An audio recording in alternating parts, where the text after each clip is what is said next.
Hi everyone. So for today's watercolor, we are going to take inspiration from this artwork. This is not my original picture.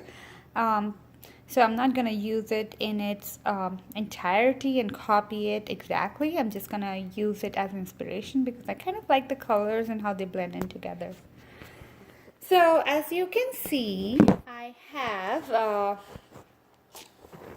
have made my, I have taped my watercolor paper with masking tape. Still trying to adjust the camera here. So I have masked my watercolor paper with masking tape. You can use any kind of mixed media paper, that'll work too. The reason why I use watercolor because the absorbency of the watercolor paper is better than other medias. So for this you can use any kind of watercolor. If you don't have anything fancy and you have Crayola, that's going to work well too. I have this 8 set Crayola and it is actually pretty good quality. I've experienced that every other color works great except for the black. Black has a little bit more of a lotiony kind of consistency, so it's really hard to get super dark tones with the black. But otherwise, it's a great set. You can use that as well. So step one, I'm however going to use this, my watercolor pan set, which I have a set of 18, and these are like nice artist quality, but I always get them from India when I go on the trip, and I use them growing up. So I kind of have learned to trust this brand a lot, which I don't know if it is available in America. Okay, so step one, if you're right-handed person, your paint and your markers should be, paint and your water should be on the right-hand side. However, I do have this makeshift camera stand here, which I made using whatever I had, and so I don't have space to put my water on the right-hand side, so I'm just using it like here. So step one, I start with wetting the surface of my paper, and I just take a lot of water. Looks like there's some blue in this, and then I just spread the water out everywhere. And so I just started with wetting my area, and the first color that I'm gonna apply is a yellow, and for that you can use lemon yellow. That works just fine. My lemon yellow over here is contaminated, so I'm just gonna take it from here, and you can take a mid yellow and lemon yellow. I'm gonna take a little bit of both and then just spread out the yellow. Now if you're using Crayola and you want lemon yellow and the lemon yellow is too lemony for you, what you can do, you can add a hint of orange to it like this. So if your yellow is too lemony, you can go ahead and add a hint of red or orange to it. So it'll give you more of a deep yellow, almost like a sunflower yellow color. And so you can just apply, and as you see, I'm not being very particular where I'm applying this color. I'm just making sure that I spread out the color. And the reason why we wet the paint before we start the paper surface before we start painting it is because it helps with spreading of the paint everywhere. So now I have that done. What I'm gonna do, I'm gonna make sure that my brush is like really washed well. Now I'm gonna put a layer of blue. You can pick any blue for this, but for this I'm using more of an ultramarine blue, and just adding a layer. And I'm not purposefully mixing it into the yellow, but if it seeps in, that's going to be okay. It's going to be fine. So as I can see in the picture, there is a hint of purple in it. For this, of course, I have to use the Crayola brand because Crayola has a good purple here. So I just add purple here, and I add purple here. A little bit of a line of purple here, and then some purple over here. Oh, I have to make sure I wash my brush. Some purple over here, and I'm gonna add more colors to it as I go. So at the base I added some more purple to it. I don't know if you can see it. Yeah. So now I'm gonna go ahead and add like a crimson red You can use the Crayola red as well, and I'm just gonna like spread out.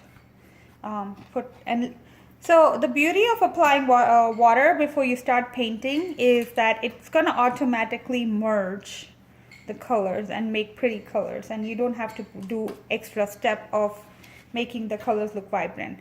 When you do this though, make sure you are keeping in mind the varied thickness of water content, like how much water you use.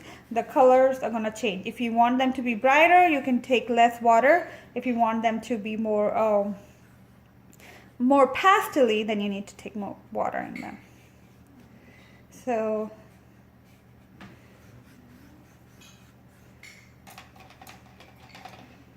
now I'm going to wash my brush really well, and I'm going to take the blue, which is like cobalt blue, and it is the blue that you can find in the Crayola colors easily. If you're using a fancier set like a Sakura or any other watercolor set, there are chances that you'll have more than one paint colors. How can you change the consistency of colors? And if you only have 8 colors, is that this is my Sakura box. It has 24 colors, and this is my Crayola. And you can change the consistency of the water by of paint by adding a little bit more blue. It'll give you more like a bluish green, and a little bit more purple will give you like a more like an ultramarine blue. So now I'm just taking the blue and I'm spreading out the blue as I go. I'm reminding you, clean the closet.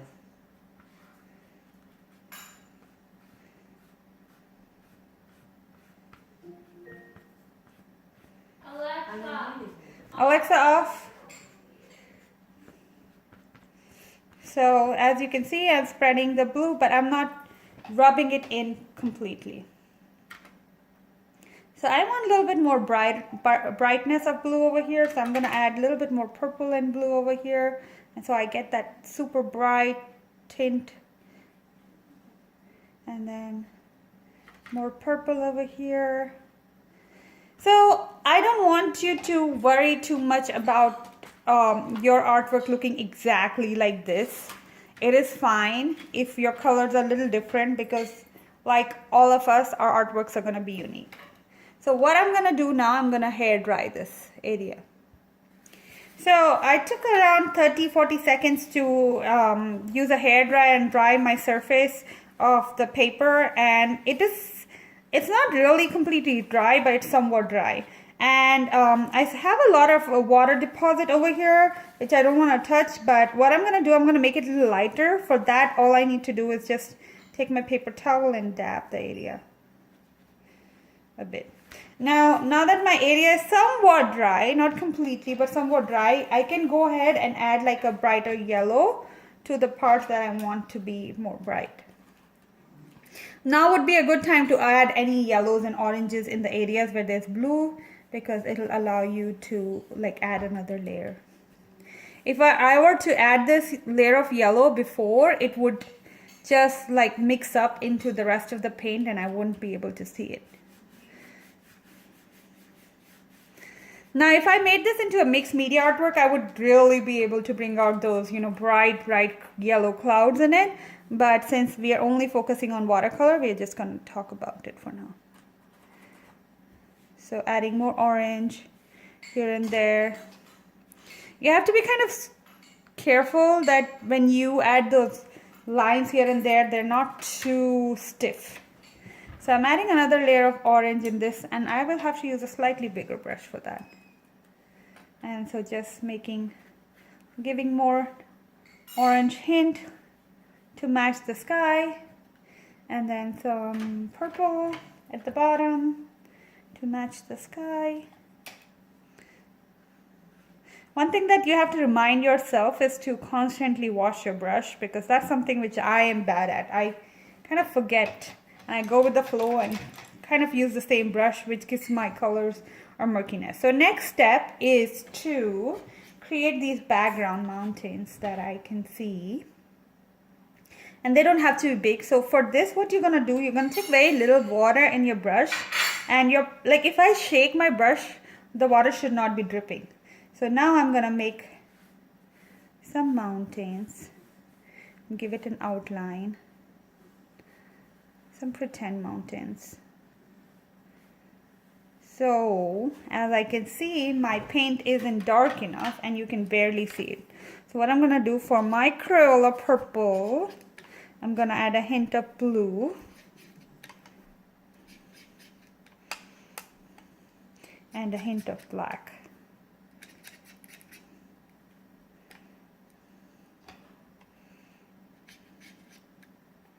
And now I have like more color in my brush. So as you can see, it gave me more of an ultramarine blue. It's not the purple that I was looking for, but this will work. And then I put another layer over here. Okay, so in this picture, there's a, like almost like an island coming out.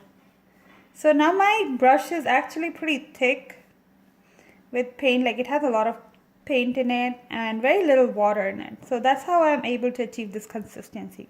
So I'm gonna draw another mountain or like an island kind of a shape here. And this kind of connects to this end over here. So remember, if it is closer, it's going to be a little bit more darker because it's going to be a little bit more clearer in our view.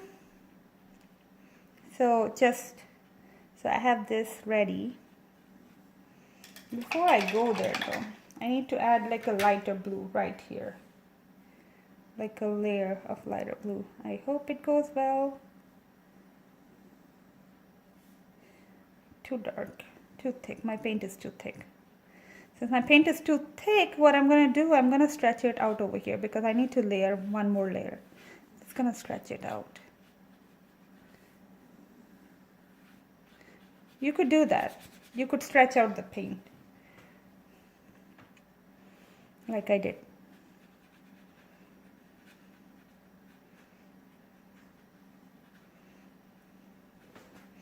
So at this point, I will have to put another round of hair dryer on it.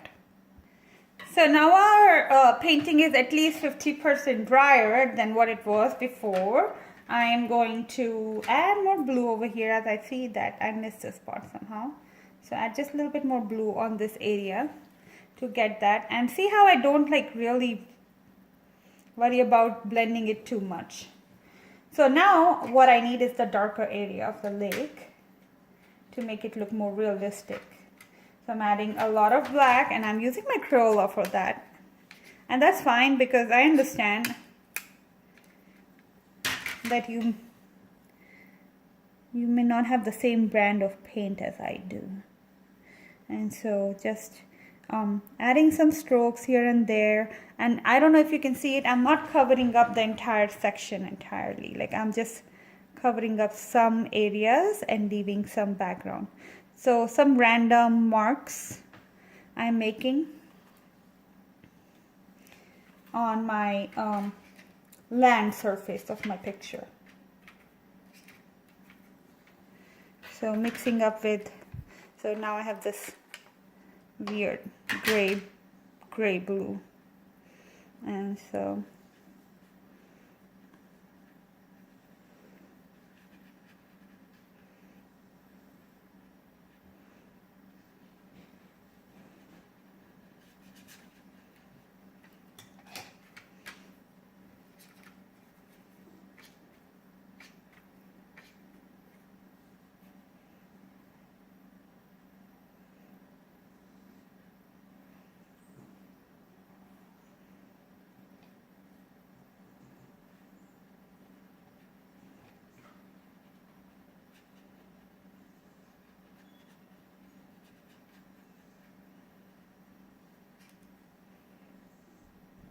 so there you go.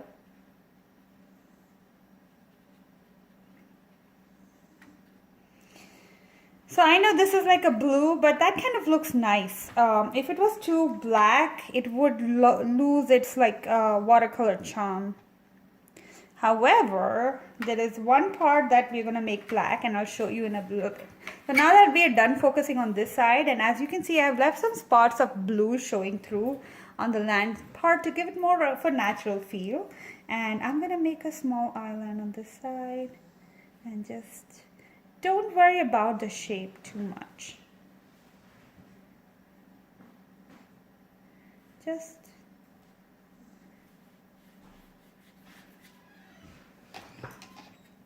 to give it more real feel, now I'm gonna go ahead and fill it up with like a darker color. Now this section you need to have it a little bit more darker. In the sense it's more like a navy blue almost here. I don't know if you can see it through the camera.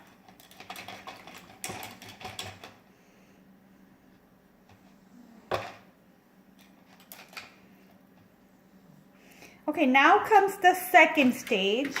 So for this, I'm going to take some blue and I'm going to keep it liquidy, and I'm going to add some lines here. Too thick. So I'm going to add more water.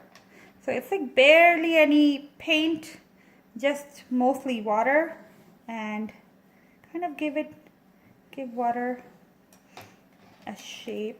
I'm gonna switch my brush to a skinnier brush.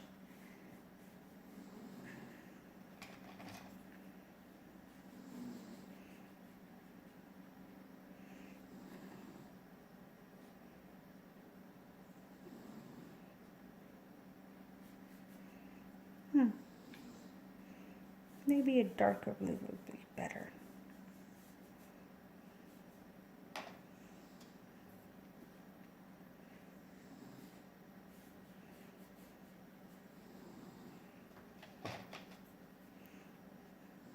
As you can see, that didn't go quite as planned. What I'm going to simply do, while it is wet, I'm going to just take away some paint from it. And try it again.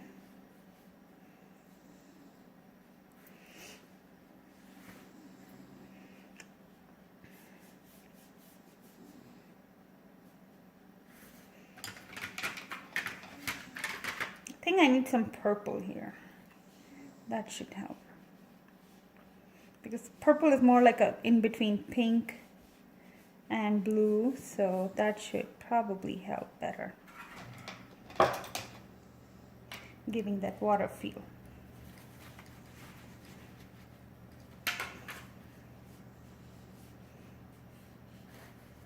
So now that I'm done with that, I'm gonna add more pink over here.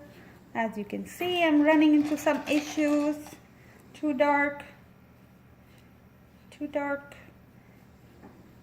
So I'm just gonna apply a layer of water and then just pick it up. Actually, it's blending in beautifully, like how it is in my picture here. I don't know if you can see it. My picture has a similar thing going on in the lake part right now. So I'm just gonna leave it there. I actually like it now. And maybe just introduce a touch of yellow to it to give that brightness. Let's see how that goes. Yeah, perfect. Satisfied. Okay, so now I need to wait for the second stage for it to dry up a little bit, and you will see how it's all gonna come together. So I'm gonna use a hairdryer.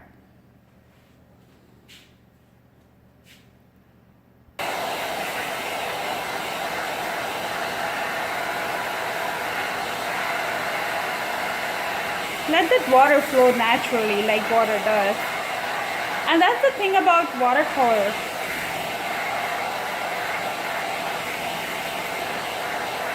You have to kind of let it control itself. Since you can't much control it, you have to kind of go with it, with whatever you're creating. So now, instead of making this short stubbly tree, I am going to make a different type of tree on this, so that covers more area on our lake. And we are going to use pure black for it. If your paper is completely dry, you can draw your base design using a Sharpie. That should work well too.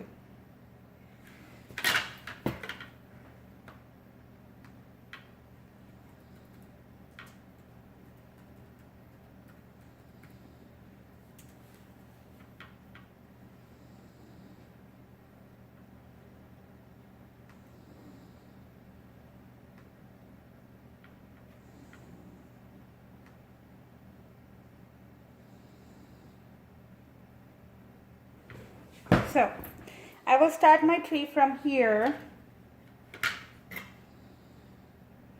And I need a different brush. Not feeling very confident with this right now. But I know I'll make it work. Okay, so something small and round, like this brush that I have. And then you just let your hand do the thing that it does, move naturally. So don't go back and retrace your lines. Let the lines be as natural as possible. If there are some imperfections, don't worry about it. I'm just going to make this trunk thicker because if you observe a tree in its real location, position, you will see that they are thicker at the bottom of the trunk and they get skinnier. So I don't know if you can see, but see how I put my strokes? I put my brush down over here and then I draw with it and I lift my brush as I go. Looks like it's too dry. So if it is too dry, you can't have your brush to be too dry or too wet for this. It has to be just the right consistency, kind of like inky. Should be like a ink pen consistency. So you just draw your... It's okay if it gets thick. You will have to go back and make the trunk thicker. And like it's nature, mostly there are two types of tree. That one that have 3 branches as it comes out and one that has 2. So each branch will branch out into 2 branches, or each branch will branch out into 3 branches, unless it is a suburban tree which has been trimmed and chopped down to take away the extra trunks. It's always going to follow a pattern. Nature follows patterns.